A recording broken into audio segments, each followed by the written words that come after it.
It's good to be here again. Always a pleasure to come here. The mic's on. This is all good. Yeah, always a real pleasure to come. I feel like this is a vibrant church that keeps growing every time I come.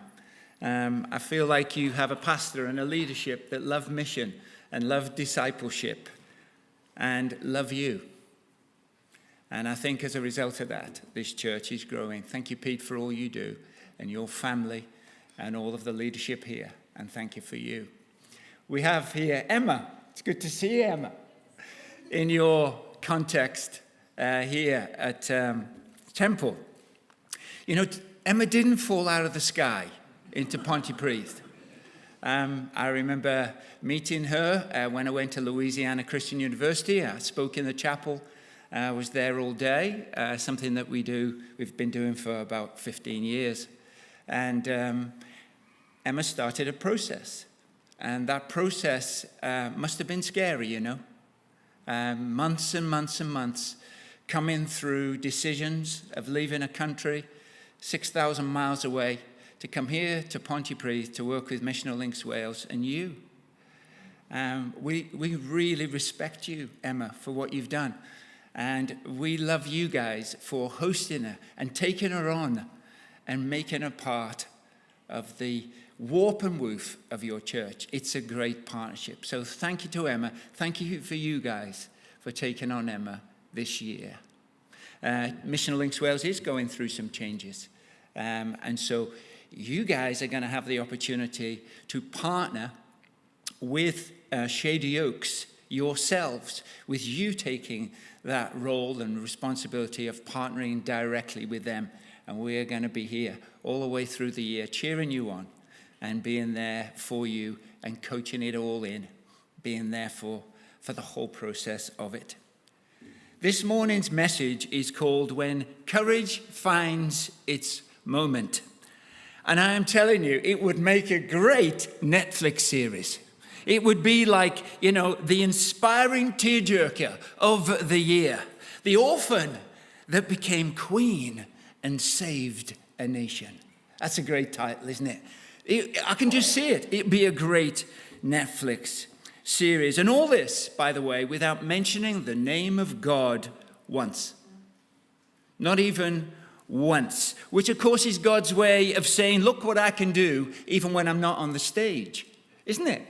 This is how good our God is.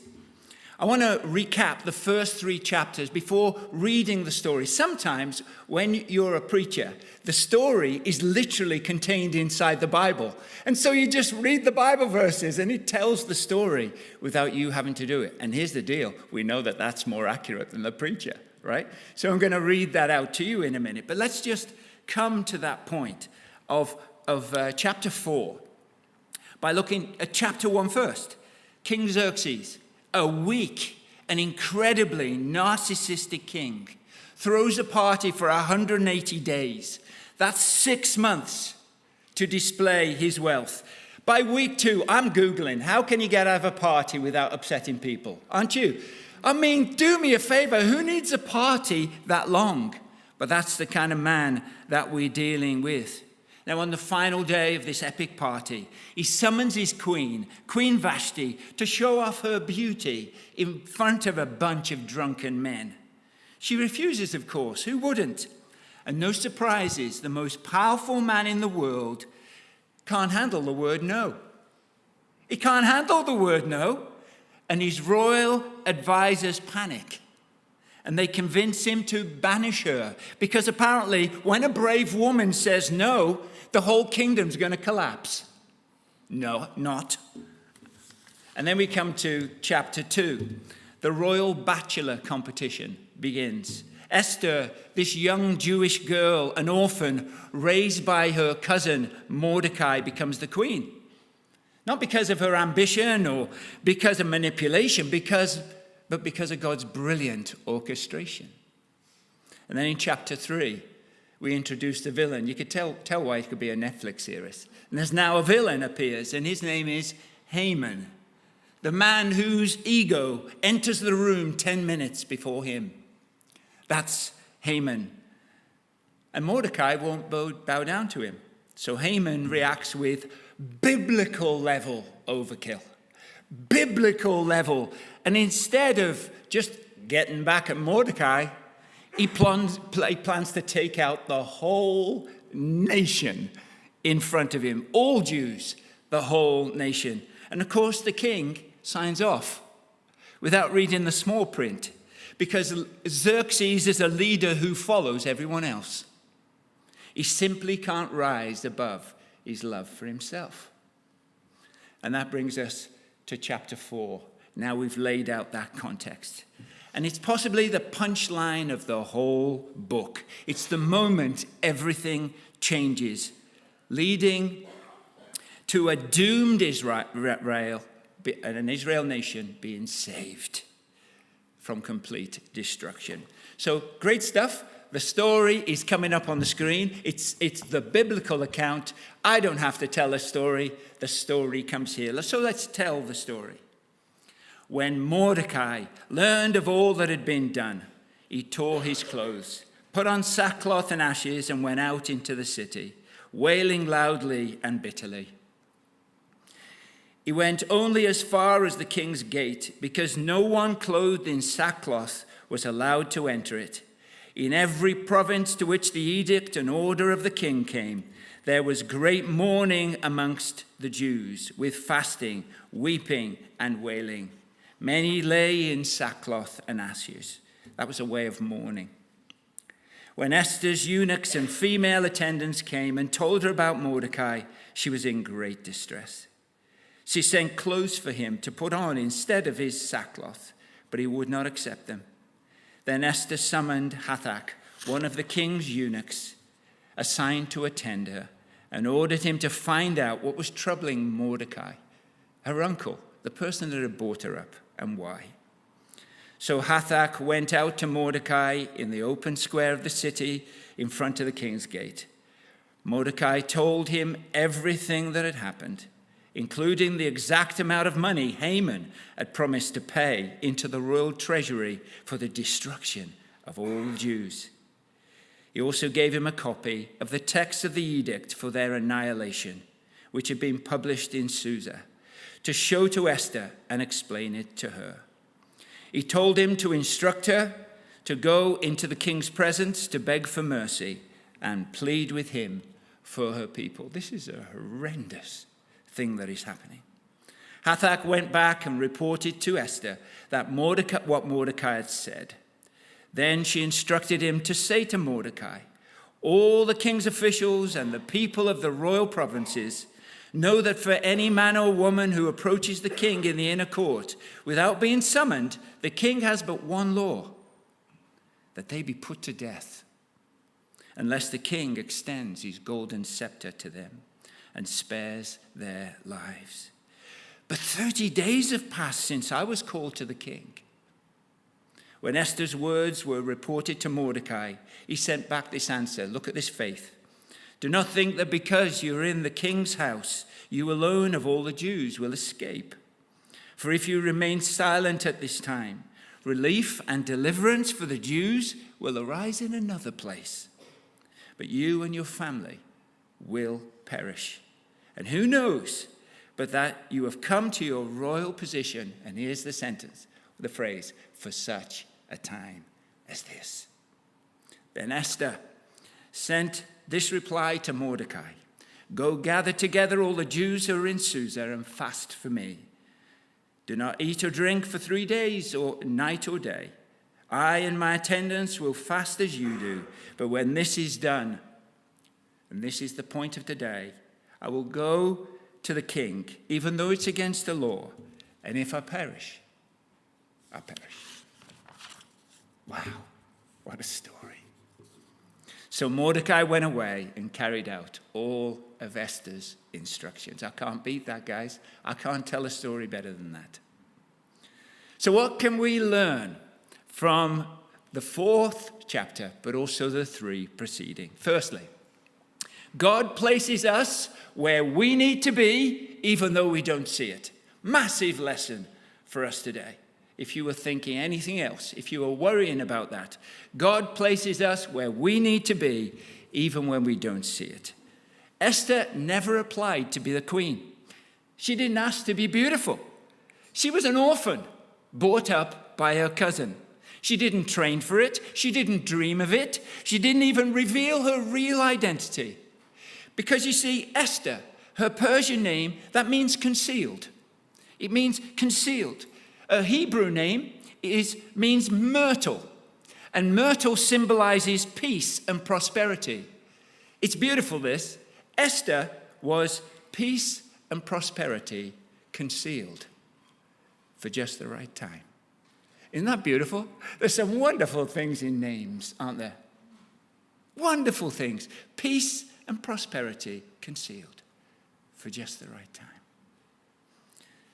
Yet here she is, positioned in the very heart of power, just when her people need someone on the inside. It looked like a coincidence, but the Bible teaches us there's no such thing when a person's being guided by God. I ask you today, I don't know whether this has happened to you, I'm sure it has. You've been stuck in traffic, you're stressing, you're late for your meeting. You feel annoyed, you feel frustrated, you're tapping on the dashboard. Oh, I'm caught in the traffic. But later, you realize that something dangerous happened in front of you when you were on the way. And because you got there late, you meet somebody who helps you, or you help, or opens a door for you, precisely because you were late. If that ever happened to you, it's happened to me loads of times. I'm sure it has to you. And then you think to yourself, was my delay actually God's positioning? Could it be? That ever happened to you? You see, there's a lot of mysterious things about God that we can't explain. But God does stuff in people's lives. He does stuff in non-Christians' lives, but he certainly does things in and around Christians' lives. Esther is placed in a palace. You might be placed in an office, in a classroom, on a factory floor, in a hospital ward, a garage, a kitchen table, an office table, on a Zoom call, in a neighborhood. We all have placements. Hers was a palace. Being placed by God doesn't always look glamorous, though, and in a palace. Sometimes it looks ordinary, routine, and unnoticed. But we're placed where we are. You may not see the purpose of where you are. You might think to yourself, why am I here when I could be there? You might want to be. You might want to be somewhere else. You may feel hidden. You may feel overlooked. You may feel a bit stuck at times. But God has positioned you for such a time as this. Like he did Esther, he is you today. Our roles in life matter more than we think. Our presence influences people more than we realize. Our location isn't random. It's strategic. It's strategic. And I encourage you this morning to ask God how where you are is strategic. And he'll tell you if you come to him honestly. I think there's a second lesson in the passage. Courage isn't the absence of fear. Oh no. It's faith and action in spite of it. That's what courage is. Courage isn't the absence of fear. Everybody fears. It's faith and action in spite of it. Esther's initial response was very human. She says, if I go to the king, I'm going to die. And she wasn't being dramatic, by the way. It was the law. And Xerxes, he just didn't have the best reputation for rational responses. Ask Vashti. Ask Vashti about that. Esther felt acute fear. Acute. It must have been just horrible fear that she had. And that should encourage you. And that should encourage me. Because courage doesn't mean that we don't feel scared. It doesn't at all. It means that you act despite being afraid. And Mordecai gives her clarity. If you remain silent, he says it straight, deliverance will come from another place. But who knows whether you've come to your position for such a time as this? He's straight with her. He tells her really clearly. And that isn't pressure, by the way. That's not pressure from Mordecai. He's reminding Esther of her purpose, but also of her opportunity. Esther had an opportunity here. It wasn't a threat. He wasn't being mean. He was showing her that she had an opportunity. And so I want you to consider this. Firefighters run towards flame, fear included. Soldiers go over the top, fear included. Parents stand in front of bullets for their children, fear included. Anyone who's ever done anything meaningful has done it with trembling hands and a pounding heart. Anyone. Courage isn't a personality type. Some have got it, some haven't. It's obedience expressed through action. That's what courage is. We see Esther's courage become focused and crystallized in one of the most important moments of Scripture. If I perish, in full realization of what could happen, in fear, but with courage. If I perish, I perish. And that's not fatalism. It's not melodrama. It's not the Netflix. It's just surrender. That's what it is. She's saying, I'll do the right thing, even if it costs me my life. That's a lesson for us today. I ask you this morning, what are you holding back from? What am I holding back from? What do you need to do? You know you need to do it. What do you need to do? What do I need to do? Do we need a difficult conversation? Take a step of faith. Make a decision. Say yes to your calling. Courage grows when we step out and we face our fears, not before. Courage emerges as you do it. It's an as-you-go kind of thing. Sometimes we'll pray, won't we? Lord, remove my fear. I'll do it then. Take away my fear. And God replies, take the step, and I'll meet you in your fear. That's the way it works. Strong lessons, huh? Strong lessons today from the Lord. Third one, God uses everyday opportunities and divine appointments to shape our impact in the world. Everyday opportunities. We have a chance every day. It's not, I live a boring life, I never get a chance to serve God. Everyday opportunities to have an impact in the world. When we read Esther, we think, we'll never have a moment like that. Oh, I'll never have a moment like that. I won't be called to save a nation. But Esther didn't wake up that day knowing that she was going to save a nation. When she heard that news from Mordecai, she reacted and did the very next thing. She just responded to the opportunity in front of her at that moment. Because most of divine appointments don't come labeled. There isn't something appearing from the sky in capital letters, divine appointment, obey now. They often look like interruptions. And they often look like inconveniences. By chance conversation, really? By chance. They look like other people's needs. They look like other people's problems. In fact, they look a lot like people. Divine appointments look a lot like people. God's greatest work, you see, happens in the everyday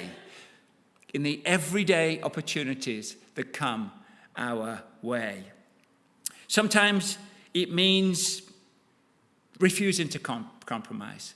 It don't always mean at all being a hero. It sometimes does, but often it doesn't. Just refusing to compromise your integrity like Mordecai. Everyday opportunities we have, you see. Everyday opportunities to speak. Words have incredible power. We all know that they do. A simple sentence can lift somebody out of despair. It did with me the other day. My daughter-in-law just said something lovely on a text, and it changed my day. I'm sure you have the same. quick text at the right time can restore hope. A gentle encouragement can redirect a life. And you may think it's just, I'm just having a conversation now, but heaven may say, no, that was a divine appointment that you just had, but you've got to notice it. But we also have everyday opportunities to stand strong.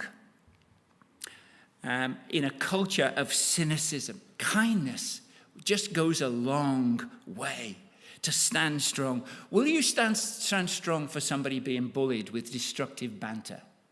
You know, we do that quite a lot in Wales, destructive banter. We kind of tell a joke, but it's also kind of an insult. Will you stand up for someone experiencing that kind of banter? We also get everyday opportunities to love people. Love's God's favorite strategy, and it works every time. To love, a small act of compassion, a moment of unselfish patience, a kind gesture, a listening ear. That's an everyday opportunity to love.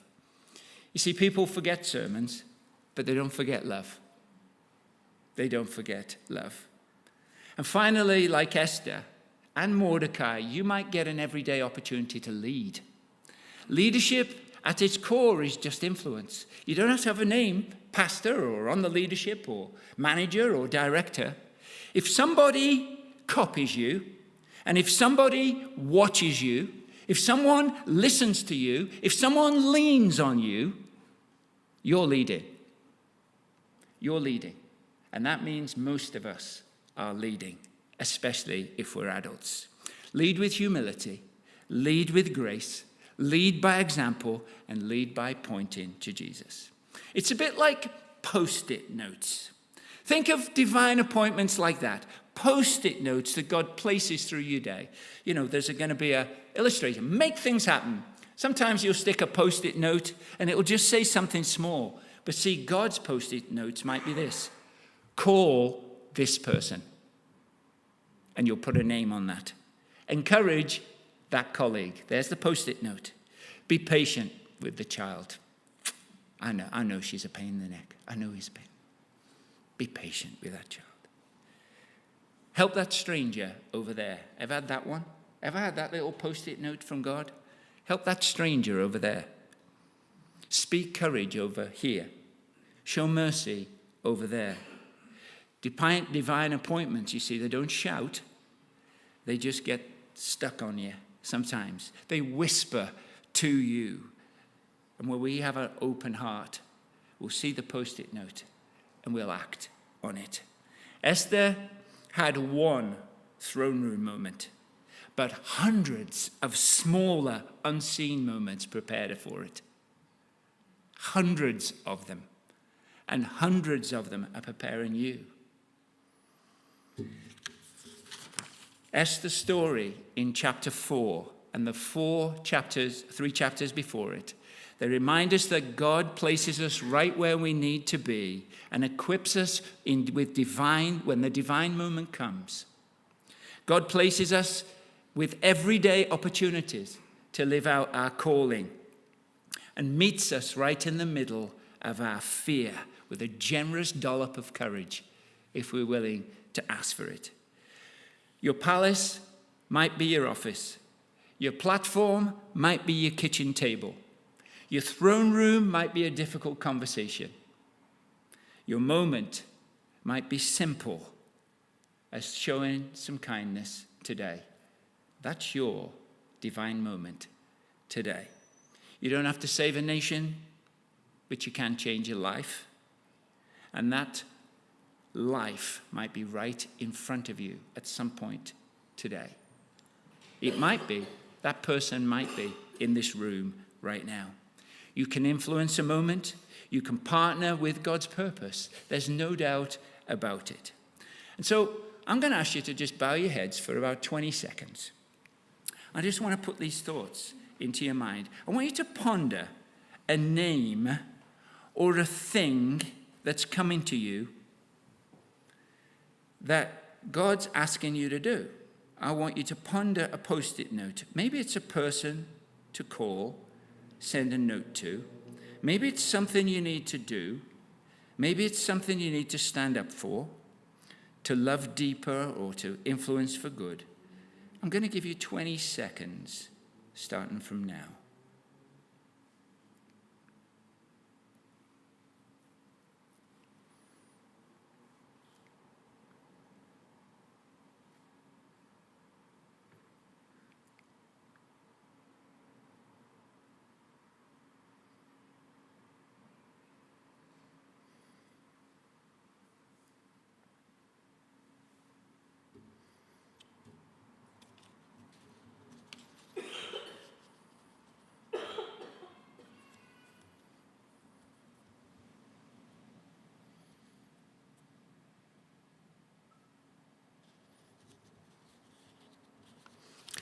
And so, those of you that are willing to join me, you don't have to.